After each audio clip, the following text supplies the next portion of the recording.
Hello guys, and welcome back to another cold episode. On today's episode, as you can tell by the title and the thumbnail, we are talking about Wind-Up. Wind-Up has gone underutilized and overlooked, according to MBT, the Yu-Gi tuber.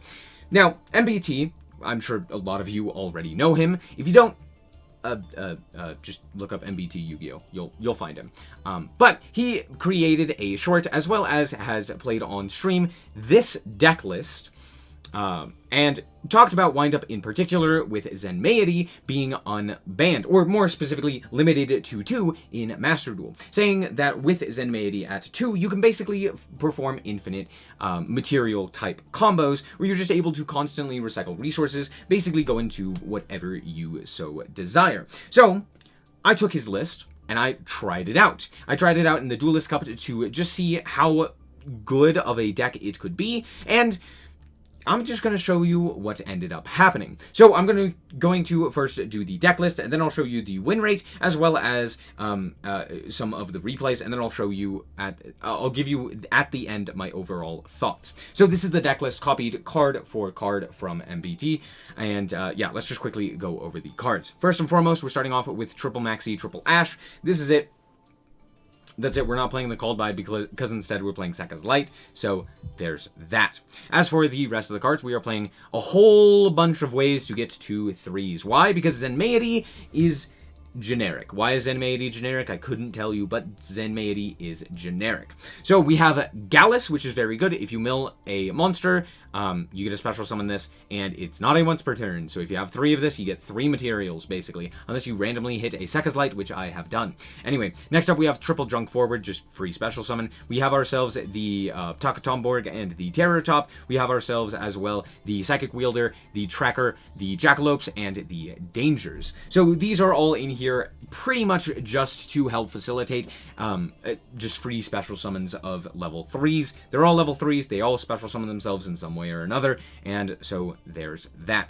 As for the rest of the monsters, we have ourselves, we also have Gen X Ally Birdman, which can bounce a card to special summon itself, so that's another 3. As for the wind-ups, we have ourselves the 1 wind-up rabbit. I honestly don't know if this is even worth it. It never came up that I needed this card in particular, or just another level 3 that was a wind-up, so there's that, but I could see why it's in here. It's just nice to have another a wind-up name. Next up, we have the Triple Rat. This card is absolutely crazy. No hard once per turn on it. In fact, I don't think it really even has a once per turn. Like, if you were to just switch it back to attack position, you could activate its effect again. So, there's that. If you had, like, 80 Changer and were willing to mill the 80 Changer in some way, you could potentially activate your Wind-Up Rat multiple times. Kind of funny. Next up, we have the Triple Wind-Up Magician and the Triple Shark. Wind-Up Magician is also crazy. It's only once while this card is face-up on the field. Not a hard once per turn, you get additional free materials. And then Wind-Up Shark is also not a once per turn, so just special it from the hand and modulate the levels. Absolutely insane. This also triggers the Wind-Up Magician, which is also crazy. So, yeah, wind-ups are kind of insane. As for the rest of the cards, we are playing the Double Sekka's Light, the one of Fusion Destiny. Yes, you can't use Fusion Destiny if you activate the Sekka's Light, but you can use Fusion Destiny with Verte, because Verte copies the effect, not actually counting as a spell. So, there's that. Then, of course, we have the bricks. We have 1 Scythe, 1 Dasher, and 1 Disc Commander. Now, I know what you're saying. Why are we not playing something like a Malicious and Denier? And the thing is, we want to play as few bricks as possible. That's it. We just want to play as few of the dead cards as possible. So, of course, because of that, we are playing the Dasher and the Disc Commander. Also, Disc Commander is funny. So, as for the extra deck, we are playing the 1 DPE. We are playing Utopic Future as well as Utopic Draco, because we have quite a few options in terms of going into these. We can either go into them with the double Zenmaity, or we can go into them with an Emerald and a Bahamut Shark. Bahamut Shark is in here because Wind-Up Shark is in fact a water monster that allows us to go into Bahamut Shark, which could then make a Toad, which is cool. Why is this the case? I don't know. I wish I could tell you, but I don't know. I really don't. It's weird. Anyway. And then we have the 1 Zeus. I actually never summoned Zeus. No, I summoned it once, but it didn't matter. Yeah, I never summoned Zeus. It never mattered. You could probably honestly cut this for, like, IP Masquerena, which would maybe be better. But who's to say? Next up, we have one Zen Maintenance, we have one Dagda Verte, one Unicorn, one Apollosa, and one Access Code Talker. So that's it for the extra deck. Honestly, I'm just going to hop into the duels, so I'll show you how we actually performed. So, we played a grand total of 14 games and won 12 of them. Now, before you say, wow, that's insane, most of these were against players who didn't know what my deck did, used their hand traps terribly, or were just like using pretty mediocre decks, right? So, the 2 decks that I played against that were good, I played against Runic and I played against Sword Soul. Sword Soul went first, absolutely cleaned me. Runic went second, activated a Majesty's Fiend. I have literally no out to that. So, the 2 decks that were actually top tier, I completely lost to. And it was... the Sword Soul one was close, but it didn't need to be that close. I think the player just played poorly, and it didn't matter. So, take it with a grain of salt. However, we still did go 12 and 14 in the Dualist Cup. So, there's that. We did end up at level 12, so it wasn't crazy, but I think I started at, like, level 7. So there you go. I'm going to hop into the replays and show you how the deck actually plays. Alright, so here we are going first, and we are going to start off with the Sekka's Light that we have in hand to draw an additional 2. And hey, look at that, we go junk forward into the special summon of our other 2 psychic monsters to go for Zenmaity. They're going to imperm that's fine because we have a second Zenmaity, so we are going to activate our Gallus here, and we are going to send Maxi to the graveyard, deal 400, and go for the second Zenmaity. So Zenmaity's effect is now going to activate, and we are going to then special summon out our Magician. We're then going to link these 2 off into Zen Maintenance. Zen Maintenance effect will activate, and we will search out the Rat. This is actually a mistake. I was supposed to search out the Shark here, but I just did it wrong. I'm supposed to actually special the Rat off of the Magician. So, a little bit of a mistake. We're going to instead special summon the second Magician in order to go for the third Magician, and then go for the Rat here. We're then going to Exi into Dagusto Emerald. We are going to shuffle back the Maxi and both of these Zen Maintenances, and then we are going to normal summon the Rat to bring back the Wind-Up Magician. We're then going to Exi once again into another Zenmaity, and then activate its effect in order to special summon a Rat, which will then also allow us to special summon a Shark, and then link all of those off into Apollosa. At this point, we can go for the Shark in order, we can go for the Rat to go and bring out the Magician, which will then allow us to special summon the Gallus, and of course, for some reason, I hit Dasher. There are so many cards that I could have hit, but of course I hit the Dasher. Anyway, we will go for the Zenmaity and bring out the Shark, then we will Exi summon into the Utopic Future using the Zenmaities. We are then going to go into Utopic Draco Future, and then activate the Sekka's Light, shuffle back this Tsuchinoko, because I really want this Ash Blossom, and pass the turn. Now, this may not look like a lot, but the fact of the matter is, if the Emerald is able to stick around, we can actually shuffle back the Dasher and go for DPE on the following turn, as well as Scythe. So we have 3 negates with the Apollosa. We have the Utopic Draco Future, which is also a negate, and we have the Ash Blossom. I'm feeling pretty good. It's not crazy, but it's decent. My opponent goes for the Pot of Extravagance, which we will promptly Ash, and no called by. Feels good. They are going to then activate the effect of their Labyrinth and pass the turn. Okay. Anyway, we draw for turn to level 3, which means that we are going to Dasher it out. My opponent is then going to pop our monster, which is really not that big of a deal. They're going to also then special summon out their monster that they sent, and we are going to promptly negate it after it activates its effect. We're going to negate that with our Utopic Draco. Now we can go for the Emerald, shuffle back the Dasher, the Zenmaity, and the Apollosa, and then draw into Scythe. Why? Scythe is absolutely crazy there, so yeah, we just kind of win the game. My opponent realizes that I can just continue comboing for days, and I even put back the Apollosa, which is cool, and so they concede. Alright, here we are going first against 60 cards. Interesting. But we drew a whole bunch of dangers, and dangers, I swear, are absolutely terrible in this deck. Or in Master Duel. So we hit the Tsuchinoko, which is then going to special summon itself, which is going to get Ghost Spelled. That really sucks, but okay. We drew the Sekka's Light, so we are going to activate the Sekka's Light, and we are going to then activate our... Well, I hit the second Sekka's Light. I literally only have 3 spells in my entire deck, and I missed, you know? Sometimes you miss. But that's fine. We're going to activate our Sekka's Light in order to shuffle back the Dasher and draw into a Wind-Up Magician. Great, fantastic. And of course, I hit the Tsuchinoko. Literally, 1 in 3 chance. I'd already hit the Tsuchinoko and they had the Ghost Spell for it. 1 in 3 chance that I just like straight up win the game right there.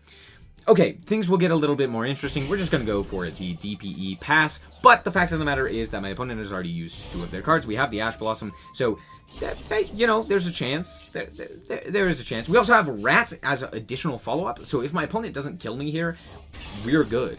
So I'm going to just immediately fire off this Max C, and out comes the Branded. Woo, Branded. Out comes Lubellion. We're going to draw a card. My opponent is going to activate the Lubellion. They are going to then fuse off into Mirror Jade. Wow, crazy. They're going to go to battle phase. They are going to attack. They are going to activate the effect, and in response, I'm going to chain my own effect so that I don't get banished. We're going to activate our DPE, and they are going to activate their card to destroy. They're going to set a card and pass. And also pass on Branded Fusion, not Branded in red. I guess they didn't really have a target, but, you know, kind of weird. We are going to special summon out the Wielder here, because I noticed that they sent the Ito. So if they have something like Expulsion, it would be really annoying if... But we also know that they can't really do anything with Expulsion because it requires them to tribute a monster. So honestly, we're pretty good. They're going to go for Branded Banishment and just special summon back the Mirror Jade and then not fuse. So, okay. Anyway, DPE comes back, and at this point, we're just going to combo while this guy sits on this. We're going to shuffle back the Rat because we don't need it, and then we're going to normal summon the Magician, special summon out the Shark. Shark will then allow us to special summon the second Shark, and we're going to modulate the level to go into Zenmaity. Zenmaity's effect is going to activate. We are going to then special summon out Rat, and Rat will then allow us to grab up the Shark. Shark will then modulate its level in order to go for the second Zenmaity, and then we will go and activate the Zenmaity, once again grabbing Rat. Sorry, I lied. This time we're actually going to grab up the Wind-Up Magician because we don't actually have the additional Rat. We're going to go for the Shark here, which will then allow us to trigger the Wind-Up Magician to go for Rat, which will then allow us to go for Rat. We'll then go for Appaloosa, and at this point, the game is basically over. We're going to go for the Rat here, and we will special summon out the Shark. Shark will then special summon itself, and we will Xyz into the Emerald. Emerald will activate its effect in order to shuffle back the Zen Maintenance and one of the Magician and Shark, so that we have additional targets. We're going to reduce the level to go for another Zenmaity, and then we will activate the effect of the Zenmaity in order to special summon out another Shark. We're then going to go and link those two off into Dagda. We will activate the effect of our DPE. They will activate the effect of their Mirror Jade. We will negate that and then also chain to that the Dagda. We will then pop our own Scythe, which is kind of dumb. I shouldn't have done that, but honestly, it doesn't really matter. We are going to then go into the Unicorn. Unicorn effect will spin their monster, and then we will go for a 6,000 attack points access code because we will target the Appaloosa and proceed to the battle phase. Good game. Alright, what happens if we end up going second? So here we are going second, but we drew a pretty decent amount of combo, and we drew Ash Blossom. So we're going to Ash their Chamber, and it doesn't really matter, they already had the fusion spell, so they're going to fuse into Shio and pass the turn. Not really concerned, but sure. We're going to draw Takatomborg, which is pretty nice, and they are going to special summon out the Kitchen. Kitchen will then add to their hand the Luripar and send it to the graveyard. So we basically just don't want to go to battle here, because they can get a whole bunch of advantage. We're going to activate our effect of the Gallus in order to dump a Rat. A Rat's pretty good.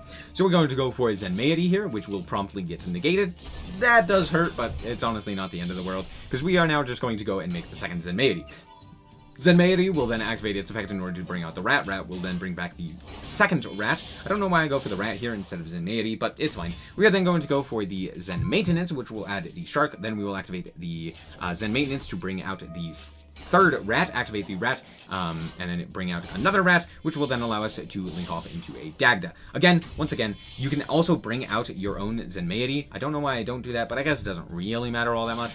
So we're going to go for Dagda and then Verte. Verte will then send the cards for the DPE. We'll go for a DPE, and we will basically be able to break the board. I forgot to actually chain to the Verte activation the Dagda, so we now have to activate the DPE here to actually set the Scythe. So we're going to pop the Verte and their fusion, and then just pass the turn.